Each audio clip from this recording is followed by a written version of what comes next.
Hello engineers. तो friends, इस video में हम बात करने वाले हैं how to use your GATE score in best way. बेहतरीन तरीके से और अच्छे वे में आपके गेट स्कोर को कैसे यूटिलाइज किया जा सकता है, ये हम इस वीडियो में देखने वाले हैं। फ्रेंड्स, यहाँ पर मैंने रैंक वाइज अलग अलग कैटेगरीज बनाई है और उसके अकॉर्डिंग जो भी बेटर अपॉर्चुनिटी हो सकती थी वो मैं यहाँ पर आपके सामने रखूँगा। और यहाँ पर जितने भी पॉइंट है वो सारे मेरे अपने एक्सपीरियंस किए हुए हैं, या तो फिर मैंने अपने आसपास के लोगों को जो देखा है उनसे ऑब्जर्व किया है वो सारे पॉइंट्स रखूँगा, या तो मैंने जो अपना सेल्फ रिसर्च किया है उसके हिसाब से मैं यहाँ पर अपने पॉइंट्स रखूँगा। यहाँ पर कुछ पॉइंट्स आपको एक्स्ट्रा ऑर्डिनरी लग सकते हैं, तो उनको कंसिडर कीजिए, क्योंकि ये सारी चीज़ें मैंने एक्सपीरियंस की है, उसके बेसिस पर ही मैं यहाँ पर आपके सामने वीडियो बना रहा हूँ। अब बात करें पहली कैटेगरी की, तो हो सकता है कि आप में से कुछ लोग अंडर 100 रैंक जिसका आने वाला हो, अंडर 100 रैंक जिसका आने वाला है, यानी कि वो बहुत सुपर्ब है अपने टेक्निकल बैकग्राउंड में, और उनका अगर गेट में अंडर 100 रैंक आ रहा है या आया हुआ है, ठीक है, तो उनके लिए अगर यहाँ पर दो कंडीशन रखूंगा। डायरेक्टली अगर आप सोचोगे कि अंडर 100 रैंक आ गया तो सोचना ही का फिर पीएसयू पकड़ो और गेम ओवर, ऐसा नहीं है। यहाँ पर मैं एक कंडीशन रखने वाला हूँ। अगर आपका अंडर 100 रैंक है और अगर आपकी एज जो है वो 25 ईयर्स से ज़्यादा है, 25 ईयर्स से ज़्यादा है, और अगर आपका अंडर 100 रैंक आ रहा है, तो डेफिनेटली आपको पीएसयू में चले जाना चाहिए। और डेफिनेटली पीएसयू में हो भी जाएगा, क्योंकि बहुत सारे पीएसयू इस बार रिक्रूट भी कर रही है। तो अगर आपका अंडर 100 रैंक है और उम्र जो है आपकी 25 से ज़्यादा है, 25 ईयर से ज़्यादा है, या 25 ईयर से जो भी है उसके आसपास भी है, तो आपको पीएसयू में चले जाना चाहिए। अपने करियर वाइज थोड़ा सेफ देखना चाहिए। लेकिन यहाँ पर सबसे इंपॉर्टेंट बात उन लोगों के लिए कि जिनका अंडर 100 रैंक आ रहा है और उनकी एज जो है वो 25 ईयर्स से कम है। उनकी एज अगर 25 ईयर्स से कम है तो उनके लिए यहाँ पर दो तीन डायरेक्शन बन जाएंगे।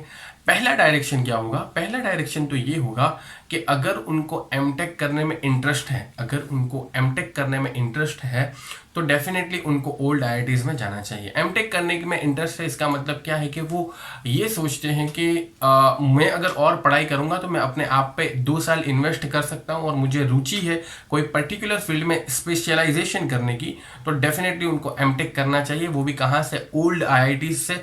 ओल्ड आईआईटीज़ यानी कि IIT Bombay, IIT Delhi, IIT Madras, IIT Kanpur, IIT Kharagpur, ये सारी ओल्ड आईआईटीज़ है। यहाँ से आपको एमटेक डेफिनेटली करना चाहिए।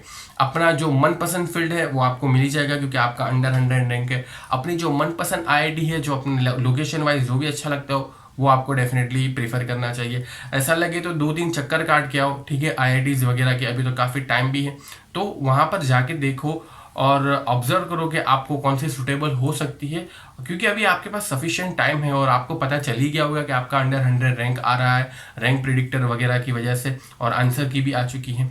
तो ये इन लोगों को एमटेक करना चाहिए जिनको पर्टिकुलर फील्ड में स्पेशलाइजेशन करने की रुचि है। इससे फ़ायदा क्या होगा?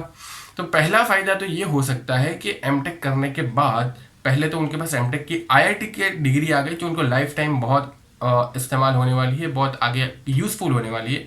और उनके अगर वो आईआईटी से नहीं है, अगर उन्होंने बीई बीटेक आईआईटी से नहीं किया, तो आईआईटी का टैग भी लग जाएगा, वो भी ओल्ड आईआईटीज़ का। और अगर 2 साल के बाद की बात करें तो उनका अगर वहाँ पर प्लेसमेंट होता है तो प्लेसमेंट मिल जाएगा। लेकिन सबसे इंपॉर्टेंट बात जो यहाँ पर मैं बोलने वाला हूँ आईआईटी से रिलेटेड, कि अगर आईआईटी में आप 2 साल स्पेंड करते हो, वो भी एमटेक के दौरान, एमटेक के अंदर जनरली डिसेंट लोग होते हैं, अच्छे आईक्यू वाले, बीटेक में भी होते हैं नो डाउट, लेकिन बीटेक वाले में इतनी सिंसियरिटी नहीं होती। आईआईटी की बात करें तो एमटेक वाले थोड़े सिंसियर वगैरह होते हैं, वहाँ पर वर्क प्रेशर भी होगा थोड़ा बहुत। तो ये सारी बातें ध्यान में रखते हुए प्लेसमेंट तो एक अपनी जगह पर है, वो तो आपको मिल जाएगा अगर आपको लेना हो तो। लेकिन ये 2 साल में आपके पास ढेर सारी अपॉर्चुनिटीज आएगी, ढेर सारे माइंडसेट्स के साथ आप काम करोगे, तो आपके दिमाग में भी नई नई अपॉर्चुनिटीज आएगी, नए नए आपके दिमाग में इनिशिएटिव आ सकते हैं। हो सकता है आपने किसी कंपनी के बारे में आपको दिमाग में लग जाए कि यार ये कंपनी स्टार्ट कर सकते हैं, इसमें किसी स्टार्टअप के बारे में आप सोच सकते हैं। तो ये ढेर सारी करियर अपॉर्चुनिटीज बन सकती है 2 साल के अंदर, जब आप ओल्ड आईआईटीज में इन्वेस्ट करते हैं अपने। ये तो बात हो गई एमटेक के बाद प्लेसमेंट, या तो आपको कोई करियर अपॉर्चुनिटी दिखती है 2 साल के अंदर, वो। अब हो सकता है कि आपको एमटेक के अंदर जो पर्टिकुलर फील्ड में आप कर रहे हो उसके अंदर स्पेशलाइजेशन किया, उसके बाद आपको पीएचडी वगैरह करना है। पीएचडी वगैरह करना है तो मेरा एक फ्रेंड बता रहा था जिसने आईआईटीज में लगभग 8 साल से ज़्यादा बिताया है, तो वो मेरा एक फ्रेंड बता रहा था, वो कहता है कि पीएचडी अगर करना हो तो डेफिनेटली अब्रॉड ही करना चाहिए, और अब्रॉड जाने के लिए भी आईआईटी विल स्पॉन्सर यू।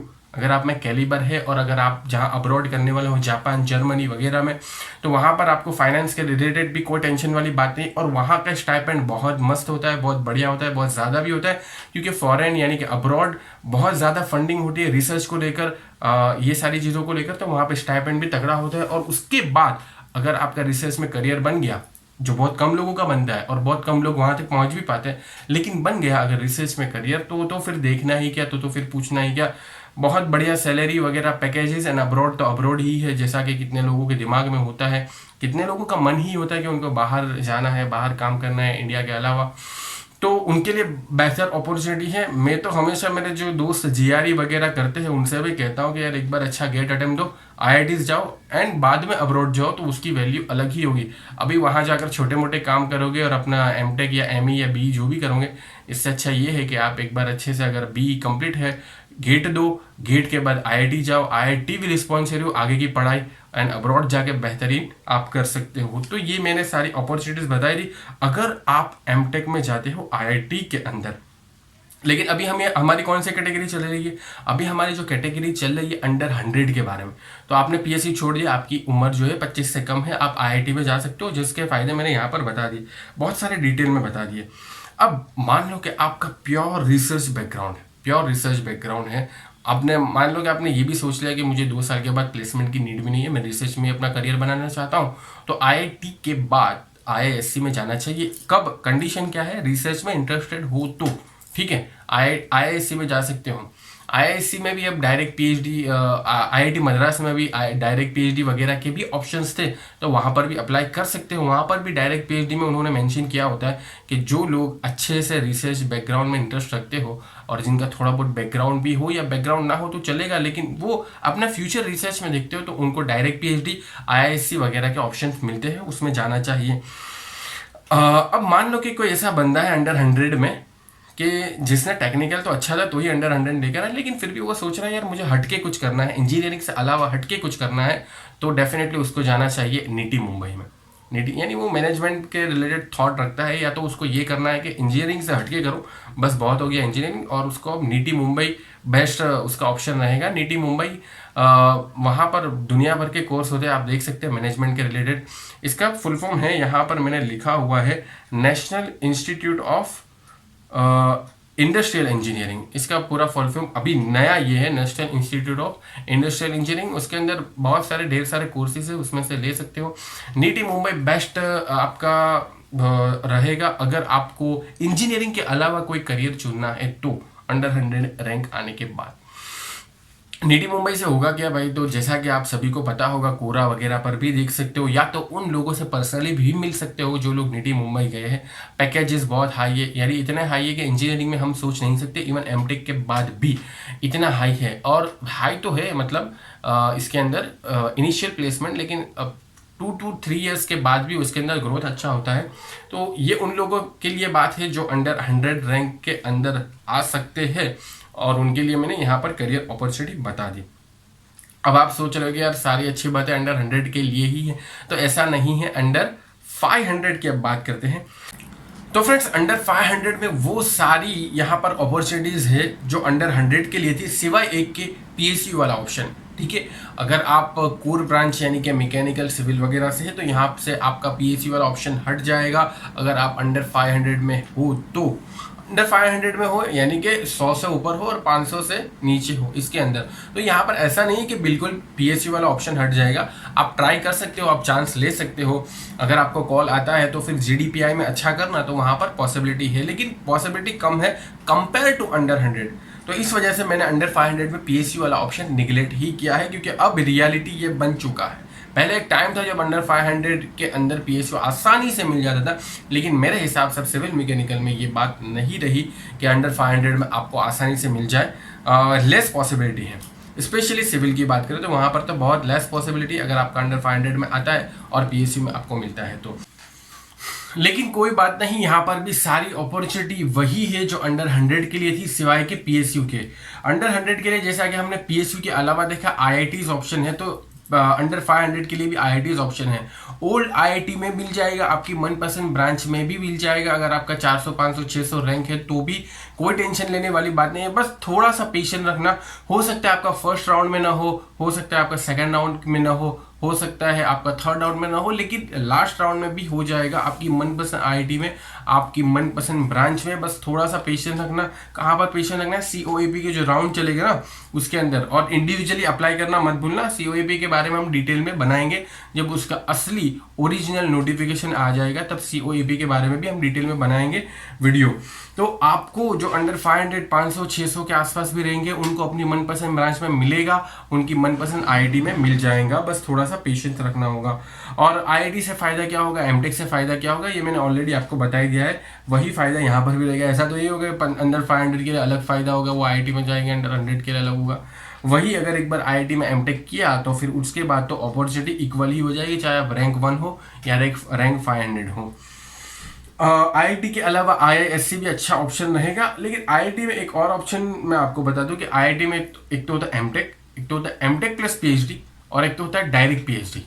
तो ये सारे ऑप्शन डायरेक्ट पीएचडी वगैरह जो है ना, ये सीओएपी के थ्रू नहीं होगा, इसका अलग से फॉर्म निकलेगा। जैसे आईआईटी मद्रास का निकला था, आईआईटी इंदौर का निकला था अभी, वो हमने टेलीग्राम ग्रुप वगैरह पे अपडेट कर ही दिया था। तो आप टेलीग्राम ग्रुप पर हो तो बहुत अच्छा, नहीं हो तो सिविल इंजीनियरिंग बाय याहिया के नाम से टेलीग्राम ग्रुप है, वहाँ पर हम अच्छे अपडेट्स देते रहते हैं।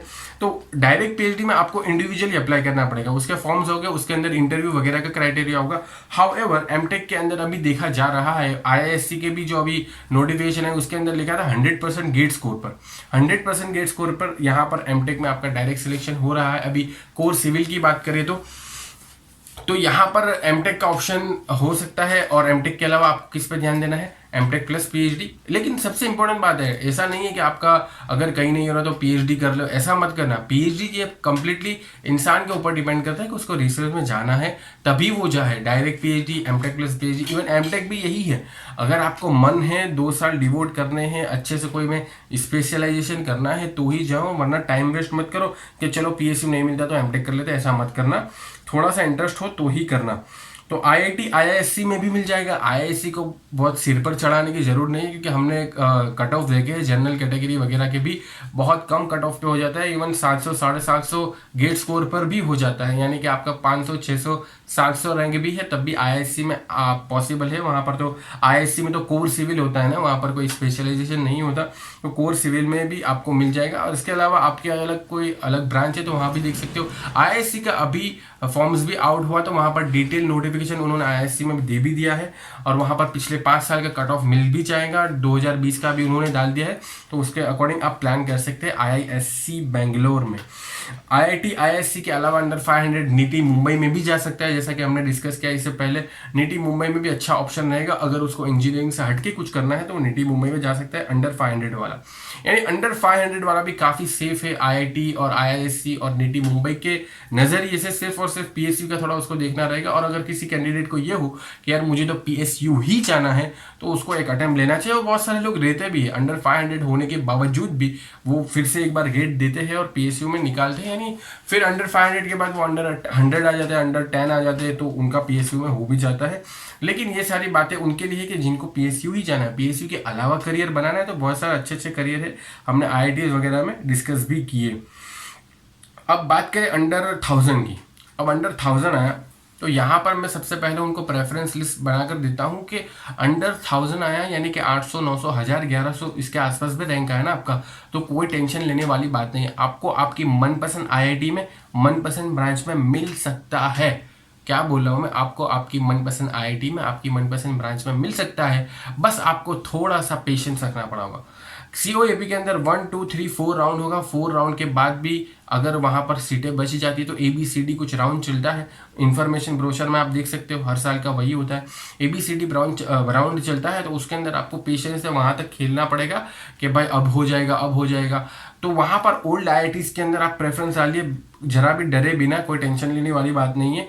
और ओल्ड आईआईटीज़ के अंदर आपकी जो मनपसंद ब्रांच है उसका प्रेफरेंस डालिए, सबसे पहले वही रखिए, थोड़ा पेशेंस रखिए, सेकंड थर्ड फोर्थ राउंड कभी ना कभी तो हो जाएगा। और अगर नहीं होता तो सेफ साइड पर आप क्या कीजिए, अगर आपको इंटरेस्ट हो तो ये मैं सजेशन देता हूँ, सेफ साइड पर आप कर सकते हैं कि इंटर डिसिप्लिनरी जो ब्रांच होती है ना, जैसे कि सिविल से रिलेटेड बात करो तो aerospace engineering, climate change, GPS और इसके अलावा रॉक इंजीनियरिंग, ये सारी ओल्ड आईआईटीज़ के अंदर आप सेलेक्ट कर सकते हैं। मान लो किसी को आईआईटी बॉम्बे ही जाना है, उसको ये फर्क नहीं पड़ता कि उसको वो किस में स्पेशलाइजेशन करता है, उसको ब्रांच से फर्क नहीं पड़ता, तो वो अगर ओल्ड आईआईटी में जाना चाहता है तो अगर उसका रैंक ज़्यादा है, मतलब 1000 के भी ऊपर है, तो उसको क्या करना चाहिए भाई, इंटर डिसिप्लिनरी ब्रांच में भर देना चाहिए। और उसमें तो बहुत कम गेट स्कोर होता है, इवन कट ऑफ्स के हिसाब से देखें तो 400, 500, 450, 650 ये गेट स्कोर, यानी कि आपका 2-3 हज़ार रैंक है ना तो भी इसमें चल जाएगा, वो हम उसमें सेपरेटली डिस्कस करेंगे।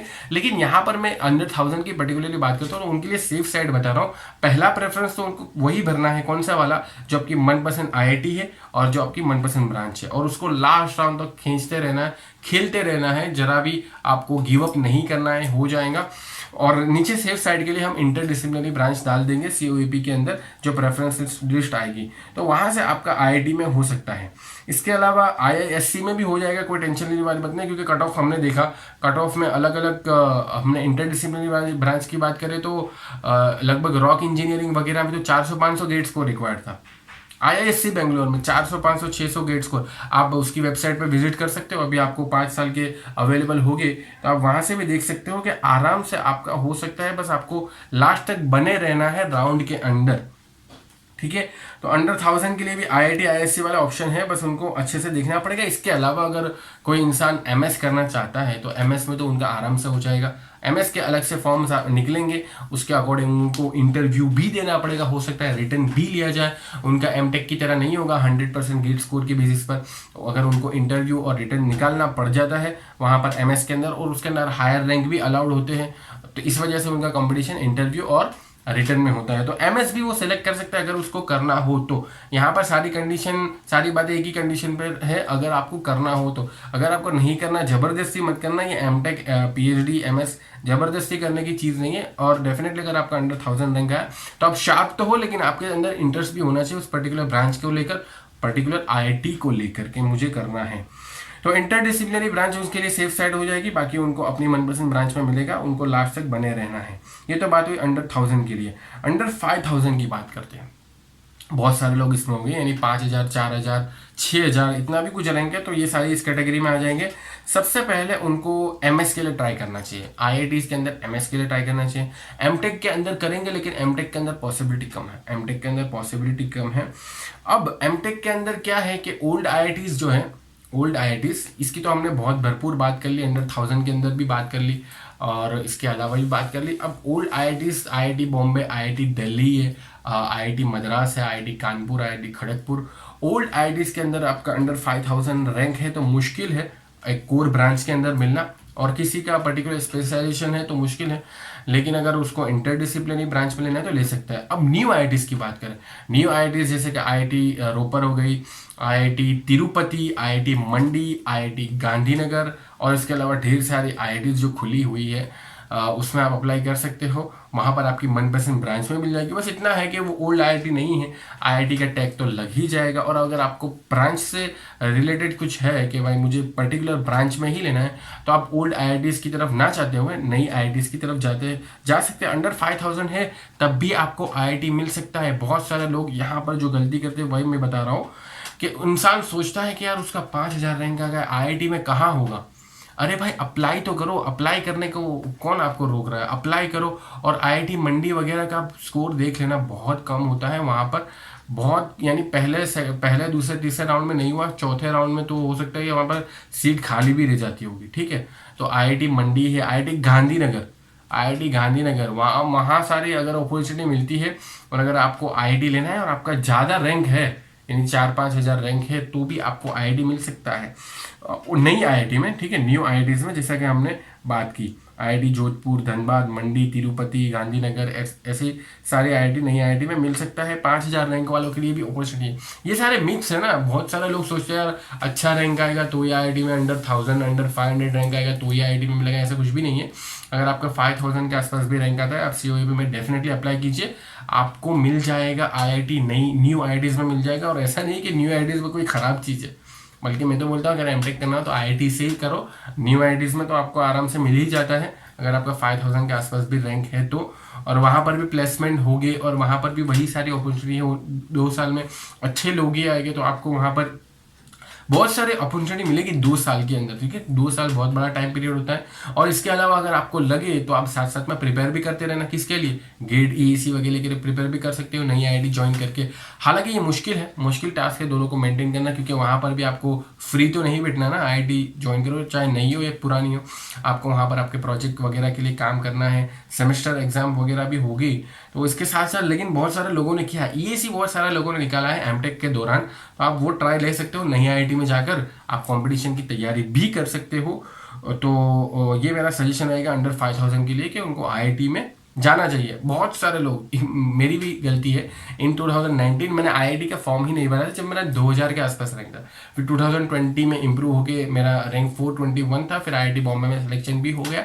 लेकिन जब 2000 रुपये रैंक था तो मैं यही सोचता था कि IIT में तो कहाँ होगा। और बहुत सारे लोगों के मन में ये क्या होता है, मिथ होता है IIT में हो जाएगा अगर आपका 3-4 हज़ार भी रैंक है, बस आपको थोड़ा सा वेट करना पड़ेगा और आपको नई IITs में सिलेक्ट करना पड़ेगा, या तो फिर इंटर डिसिप्लिनरी ब्रांच ले लो। ये सारी चीज़ में IIT पॉसिबल है। ये सारी चीज़ें दिमाग से निकालो कि अच्छा रैंक वालों को ही IIT मिलती है, ऐसा नहीं होता।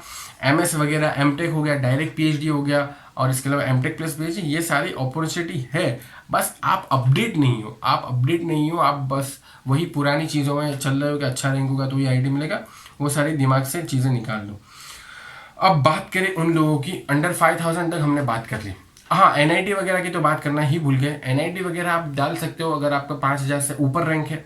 5000 से ऊपर रैंक है तो आप NIT वगैरह डाल सकते हो। इवन अंडर 5000 रैंक है, लेकिन अगर आपको ब्रांच स्पेशलाइजेशन कहीं करना है, जैसे कि मान लो कि किसी को स्ट्रक्चर में करना है, ओल्ड IIT में नहीं मिला, न्यू IIT में नहीं मिला, तो NIT का CCMT तो आता ही है ना, CCMT में डाल दो। CCMT में ओल्ड NIT में डाल दो। ओल्ड NIT जब सबको पता है ये ओल्ड NIT कौन से, आप सर्च भी कर सकते हो न्यू NIT कौन से है। तो ओल्ड NIT में वहाँ पर अच्छे NITs भी है जहाँ पर प्लेसमेंट अच्छा है और आपका अपना मास्टर भी हो जाएगा स्ट्रक्चर वगैरह में, कर सकते हो। बहुत सारे लोगों ने किया है ओल्ड NITs में, जिसका 5000 7000 मेरे कुछ पहचान में थे 2019 में, जिनका कुछ 7000 8000 के अराउंड रैंक था। उन्होंने भी NITs सेलेक्ट किए हैं अपनी अपनी ब्रांच को लेकर जो उनको पसंद थी, उसमें उनका NITs वगैरह में हो गया। 5 7 8 हज़ार भी रैंक हो तो आपको ओल्ड NITs में मिल जाएगा CCMT के थ्रू। वहाँ पर भी इतना कंपटीशन नहीं होता, लेकिन आपको अप्लाई करना पड़ेगा। और पहले तो ये आपका 7-8 हज़ार रैंक भी होना चाहिए। बहुत सारे लोगों का 7-8 हज़ार रैंक भी नहीं आता, ठीक है। तो उनको CCMT में वो अप्लाई कर सकते हैं, डेफिनेटली कोई टेंशन वाली बात नहीं है। और ओल्ड NITs भी ना बचे ना तो फिर न्यू NITs में कर देना। लेकिन वो गलती मत कर देना कि कोई प्राइवेट पकड़ लो और ढेर सारी फी MTech के पीछे खर्च कर दो। ये मैं कभी सजेस्ट नहीं करूँगा। कोई प्राइवेट कॉलेज से MTech या IIT NIT के अलावा मैं कोई भी कॉलेज सजेस्ट नहीं करता, क्योंकि मैंने बहुत एक्सपीरियंस किया हुआ है और देखा हुआ है अपने आसपास वालों को भी। IIT NIT के अलावा कभी भी किसी भी कॉलेज से MTech मत करना, ठीक है। बहुत ढेर सारी फीस वहाँ पर पे मत करना, इससे अच्छा यही है। अनलेस कि आप पर्टिकुलर कॉलेज के बारे में जानते हो, बहुत अच्छा जानते हो, जैसे कि IIIT है। अब वो CS वालों के लिए बेस्ट है, वो IIT नहीं है, वो NIT नहीं है, लेकिन IIIT CS वालों के लिए बेस्ट है, तो वो पता है सबको। अनलेस कि कोई पर्टिकुलर कॉलेज के बारे में नोन ये चीज़ ना हो कि भाई ये प्लेसमेंट के लिए अच्छी है या ये कोई स्किल डेवलप करने के लिए अच्छी है। इसके अलावा आपको MTech और MTech जो है वो IIT NIT से ही करना चाहिए। अनलेस एक आध दो कॉलेज है जो अच्छे हैं वहाँ से कर सकते हो, बाकी ढेर सारा पैसा MTech के पीछे खर्चा करने की नीड नहीं है, ठीक है। IIT NIT से करो, हो जाएगा। और अगर आपका 5000 से ऊपर है, आपको कहीं नहीं मिल रहा, आपको CCMT से भी कहीं नहीं मिल रहा, आपको IIT से भी कहीं नहीं मिल रहा, तो आपको MTech अभी करने की नीड नहीं। 1 साल आप कंप्लीटली फिर से गेट के लिए डिवोट करो, गेट के लिए अच्छे से लगाओ, और एटलीस्ट 2000 के अंडर भी रैंक आएगा आपका नेक्स्ट ईयर, तो आप आराम से उसके बाद MTech कर सकते हो IIT और NIT से, ठीक है। तो यहाँ पर इस वीडियो में हमने बहुत सारी बातें कर ली, बहुत सारे पॉइंट्स देख लिए होंगे। उम्मीद करता हूँ कि आप सभी लोगों के लिए हेल्पफुल रही होगी। मान लो कि अगर एक दो पॉइंट बाकी रह गए तो हम वो अपकमिंग वीडियोस है उसमें कहीं ना कहीं कवर कर लेंगे, या तो टेलीग्राम वगैरह पर अपडेट कर देंगे। तो फ्रेंड्स इस वीडियो को यहीं पर एंड करते हैं। आप सब्सक्राइब कर सकते हो, शेयर कर सकते हो, लाइक कर सकते हो। आगे भी अच्छी वीडियोस आती रहेंगी, प्रोडक्टिव वीडियोस आती रहेंगी। Thank you.